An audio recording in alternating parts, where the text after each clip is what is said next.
1 মাস তো হয়ে গেল, আজকে 9 তারিখ, 1 মাস 1 দিন। আমি অনুরোধ করব, পুজোতে ফিরে আসুন, উৎসবে ফিরে আসুন। উৎসব কাকে বলে? যে জিনিসটাকে ঘিরে আমরা আনন্দিত হয়ে উঠি, বা যে জিনিসটা আমাদের দৈনন্দিন কিছু দুঃখ কষ্টে সাময়িক একটু মলম লাগাতে পারে, এই কিছুদিন বা কিছু সময়ের জন্য আমরা দুঃখগুলোকে ভুলে থাকি।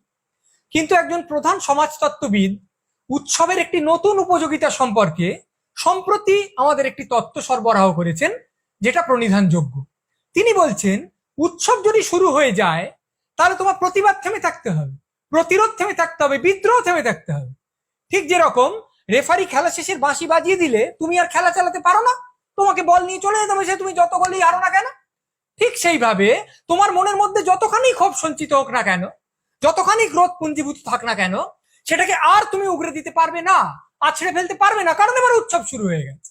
ফলে উৎসব যে একটি সুমহান আব্বুলিশ, যেটা বলে দিলে আর তুমি চোর ধরতে পারবে না, এটা কেউ এতদিন জানতো না, কিন্তু এখন নতুন করে জানলো। কি ঘটেছে? একটা প্রখর অন্যায় ঘটেছে, এবং অনেক জনের মনে হয়েছে সেই অন্যায়ের প্রতিকার করার কথা যাদের ছিল তারা সেই অন্যায়ের প্রমাণ লোপাটে সাহায্য করেছে, এবং সেই অন্যায়ের এক প্রধান হোতাকে আরো উঁচু কর্তৃপক্ষ থেকে তিরস্কৃত করার বদলে পুরস্কৃত করা হয়েছে।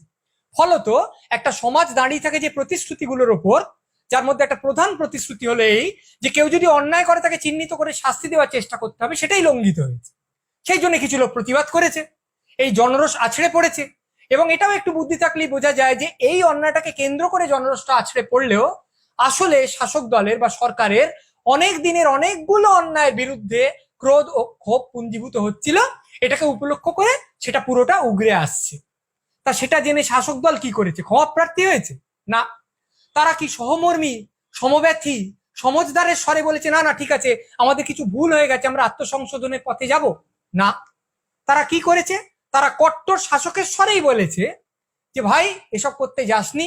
তাদের কিছু চেলা চামুন্ডা আছে যারা হুমকি দিয়েছে যে অমুকের বিকৃত ছবি আমরা পোস্টার করে টাঙাবো, তমুককে বেরোতে দেবো না। কোথাও মিছিলে, শান্তিপূর্ণ প্রতিবাদী মিছিলে লাঠি চালানো হয়েছে, তারা যা এঁকেছে সেগুলোকে মুছে দেওয়ার চেষ্টা করা হয়েছে। এবং তারপরে এই শাসকের প্রধান একজন মানুষ এই আশ্চর্য উৎসবের তত্ত্বটা এনে হাজির করলেন। তত্ত্বটা কি?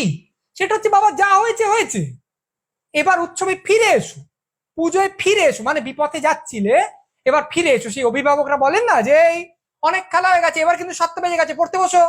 ফলে অনেক প্রশ্রয় দিয়েছি, অনেক ছাড় দিয়েছি, আন্দোলন খেলা হয়ে গেছে, বিদ্রোহ খেলা শেষ, এবার সোজাসুজি এসে আনন্দের স্কুলে ভর্তি হয়ে যাও, কারণ উৎসব শুরু। অর্থাৎ ঢং করে বাজনা বেজে গেছে। এতদিন উৎসবকে একটা সাময়িক নিরাময়ের কাণ্ড হিসেবে অনেকজন লোক অভিহিত করেছেন, কিন্তু কেউ উৎসবকে বলেননি যে এটি একটি সুদৃঢ় জবনিকা। এইটা যখন এসে পড়ে গেছে, তখন এর আগে কি হয়েছে সেটা মুছে গেল। উৎসব একটা বিরাট ইরেজার, যা দিয়ে উৎসবের আগে যা হয়েছে প্রাক উৎসব সমস্ত অন্যায় মুছে গেল। এইবার শুরু হচ্ছে একটা আশ্চর্য মজার সময়।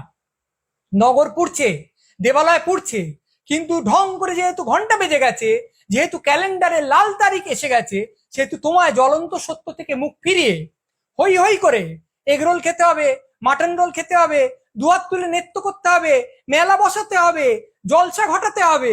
তার কারণ তোমার রাজ্য এগিয়ে আছে, এবং এগিয়ে এসে একজন দেবী ধরাধামে অবতীর্ণা হয়েছেন। খুব বোকা লোক বলতে পারে, বাবা তুমি কার পুজোকে কি ঢাকা দিতে ব্যবহার করছো গো?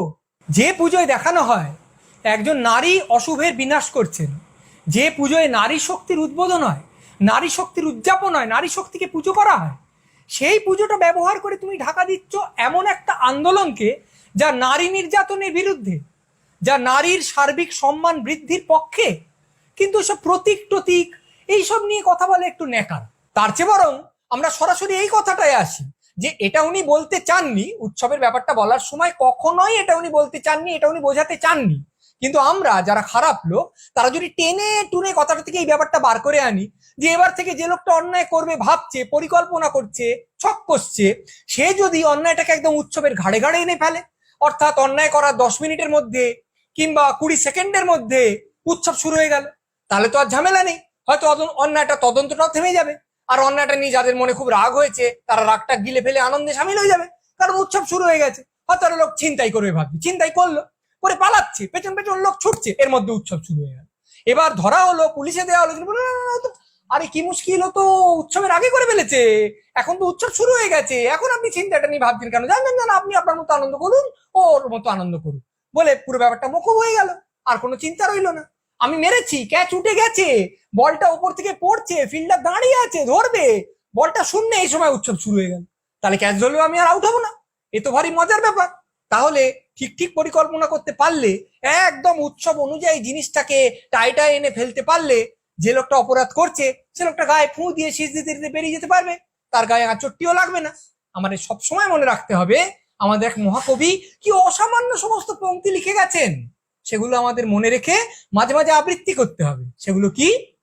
অন্যায় যে করে আর অন্যায় যে সহে, উৎসব তাদের ঘিরে নদী সম বহে, অন্যায় প্লাস্টিকে মুড়ে উৎসবের স্রোতে ফেলে দাও, ভেসে যাবে নানান হুজ্জতে। কি স্লোগানে ফেঁপে ওঠে রাজ্যের ভাবমূর্তি, অশেষ অন্যায় হোক, সঙ্গে হোক ফুর্তি।